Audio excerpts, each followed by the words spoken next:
Hey folks, Steve here with an unboxing video for you today. I got my shipment from GMT of some of their new releases, and so we'll be taking a crack at the boxes, looking at the contents inside. In this video we'll be looking at Flying Colors, Fleet Actions in the Age of Sail Deluxe Edition, which includes the Ship of the Line expansion. Game designed by Mike Nagel, not sure how it's pronounced. So if you're unfamiliar with Flying Colors, it's a series that's been around for a little while from GMT. This is the sort of base game, but there are other sort of standalone expansions or I guess volumes in the series that exist that basically allow you to get the navies of different powers that cover different naval engagements and wars that occurred during the Age of Sail. So you could almost see this as sort of a great battles of history, but for naval, and obviously in the Age of Sail rather than Ancients, which I guess there's always War Galley for ancient stuff that is part of the Great Battles of History. This is not actually part of the Great Battles of History, but it is. I would draw that comparison here, right? If you were looking at wanting to play out, famous or well-known naval battles from this time period where naval matters, were, I guess there's a sort of like debonair sort of whole attitude around this that is kind of interesting, right? And what the game really portrays is the combat of the ships, things like the wind, which way the wind is blowing matters, what angle you hit ships at, if you rake them, if you're able to get a broadside, all those things factor in. So it's a bit of a complex game, and I've played it once with a friend of mine who had brought his copy of an older edition to a convention several years back, and we had a good time, though we were sort of struggling our way through the rules. So it was definitely a learning experience. So but I endeavored at that time to order my own copy, and sure enough, there was a P500, and here it is, the Deluxe Edition. So just right out of the gate, it'll say it's kind of a hefty box. It is the thicker box. So you can see here 1756 to 1805, so you can imagine it's covering 7 years war, up through the First and Second Coalition Wars potentially. Now I can't recall what powers we get in this game. You can see on the back, England expects that every man will do his duty. Like I said, there's a whole sort of atmosphere around this. Complexity of 5, a solitary ability of 7, so high. That complexity rating of 5, I'm not sure I agree with, but it has been a long time since I've played. And just to zoom in on some of these things here, you can see. So we're going to get 4 maps. We're going to get a scenario pack from C3I Magazine, which is cool. Another edition, turn track, pad of ship status sheets, so you can really get into marking down with pen and paper how damaged your ships are. Different player aid sheets, 7 counter sheets. Each game turns 5 to 10 minutes. Each map hex is 100 meters, and you can see. So we have some British, we have some French, Spanish, Denmark, I think. No, I'm bad at flags right now. Don't worry about it. Netherlands, and then you can see some of the leader counters. Again, not too dissimilar from the types of things you might see in other games of this sort. And like I said, it reminds me a bit of Great Battles of History, just in terms of the level of detail that you're looking at, the types of additional counters that you're going to be putting on your ships as you go, and different shots that can be fired that can leave your ships debilitated or damaged outright. So we'll rip off the plastic wrap, shrink, and we'll say, as one can imagine, like any GMT game recently, the box is sturdy, thick, quality cardboard. So that's always a goodness. You like to see it. And then we'll take the lid off and take a look inside. All right, it looks like we got a free counter sheet. That's always nice.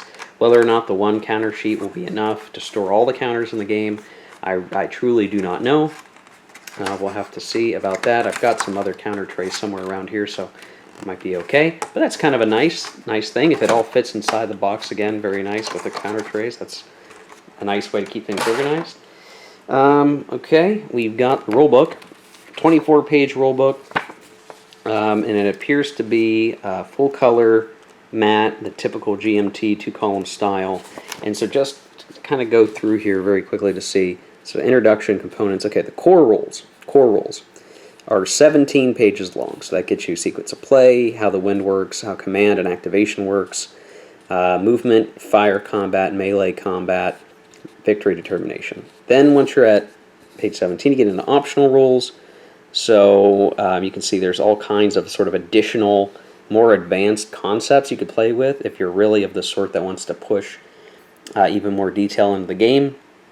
And I would think, you know, sure, why not? Worth a shot. Let's take a look at some of these things.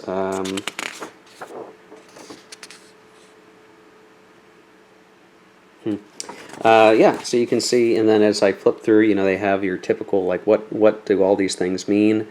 For a ship, you have damage capacity, its relative rate, ship name, gunnery, and actual rate. And that has to do with like the size and quality of a ship, leaders, all the other things here, and then they've got which is very useful. A lot of nice color pictures of examples describing what movement is like, because you have to imagine your ships are turning, and it takes movement to turn and do all these different things. So it's helpful to see examples so that you can actually kind of tell how is this rule supposed to work. The firing arcs of ships. So looks like there's plenty of pictures. That's really good. I just remember, you know, when I was trying to learn the game with my buddy, we were doing it like Flash. Like we hadn't really planned to play it, but we had time at the convention, and we wanted to.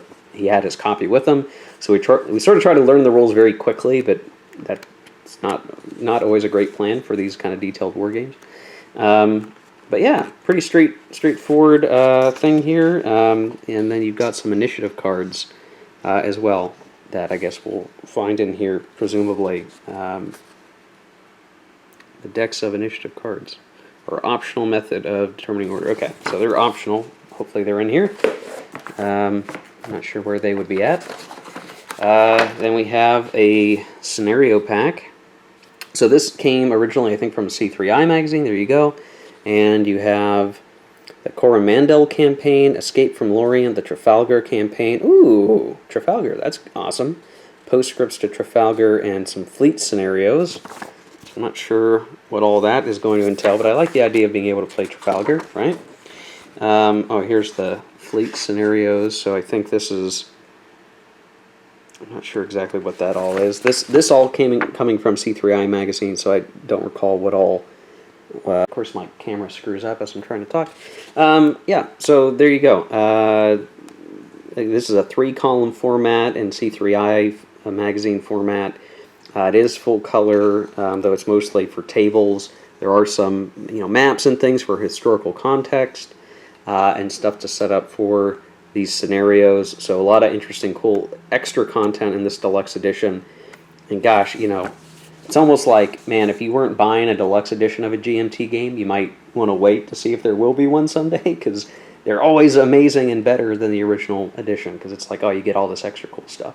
So, scenario pack, very cool. Then the standard playbook, which is quite thick, 48 pages, and this includes some new scenarios, example of play, bibliography, and you can see there's all sorts of different scenarios in here. Minorca, Cape St. Vincent, the Nile. Oh, Battle of the Nile, that's interesting. I just had been listening to a podcast about that not too long ago. Trafalgar, probably more, I don't know what the differences are between the different Trafalgar scenarios, but there's once again, my camera is screwing up. It's really irritating. And this has, you know, it's 2-column format, but you do have maps that kind of show where the units are going to be on the map. They've got the hex designations, but you also have the example, so you can kind of follow along there. Lots of that. A lot of empty blue, right? It's the ocean. You're going to be fighting on the seas. But plenty of scenarios. Lots of scenarios. I mean, gosh. I mean, just trying to count all of these. It's a lot. So even if you're not buying the extra games in the series that have come out, there's just a ton of content here.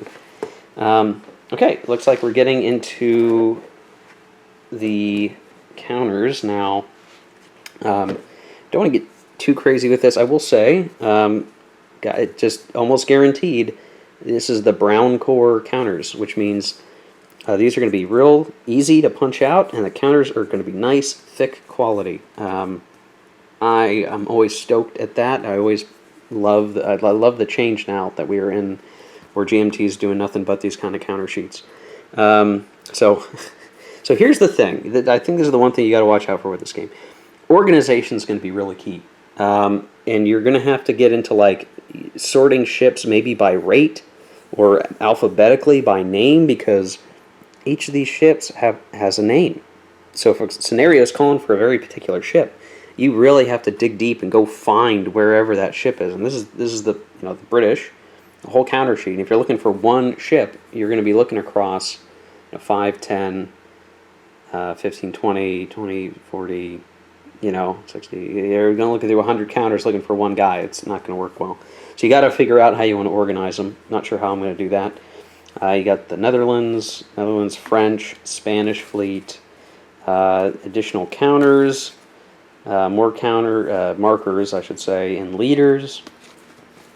And then these are going to be, I believe, additional counters for some of the other scenarios, which is why they're on sort of other counter sheets.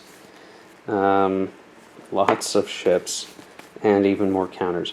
So what is there to say here other than just lots to punch and lots to organize, but always worth it in the end, right? Okay, we get 2 dice, blue and red, the Eternal Struggle colors, and we get our pads of sheets. Now, there are different ways to do this. I have seen things where people have created cards to track the damage on a specific ship. So if you got a specific ship, you can have a card for that ship, and then you could put counters, or you can mark it with a marker on a card. But otherwise, you're going to be doing it with paper. And obviously, you can always photocopy these so you don't run out. I mean, the pad's got a decent number of sheets, but you might run out eventually. And you can tick off different damage markers and different things on here. If you're used to playing something like Space Empires 4X, you might be used to tracking things this way. So there you go. There's that. And then here are all of the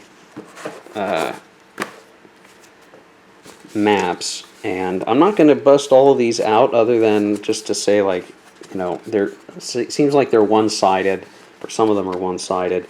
But, they're all ocean. So the differentiation between these is really just dependent on, like, specific geography and topography of the ocean area that the battle was fighting, or the coast that the battle was in. So not much to say here, just they're going to be very big blue maps. If you like the color blue, it works out great for you.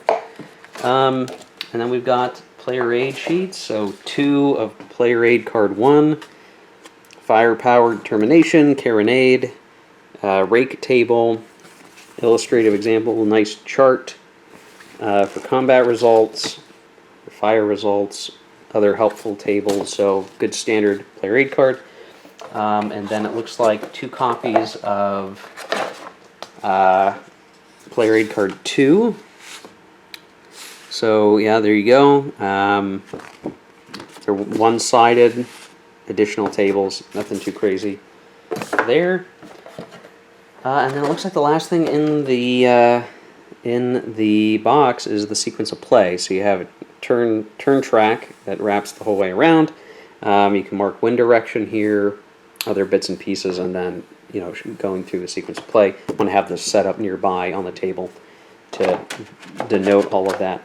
It does make me question, am I supposed to have some cards for initiative? And I saw that was mentioned in the one book, the rule book. Let me see if it's actually in the components list. It might not be. So putting all this stuff back as we go. Rulebook, components. Let me see here.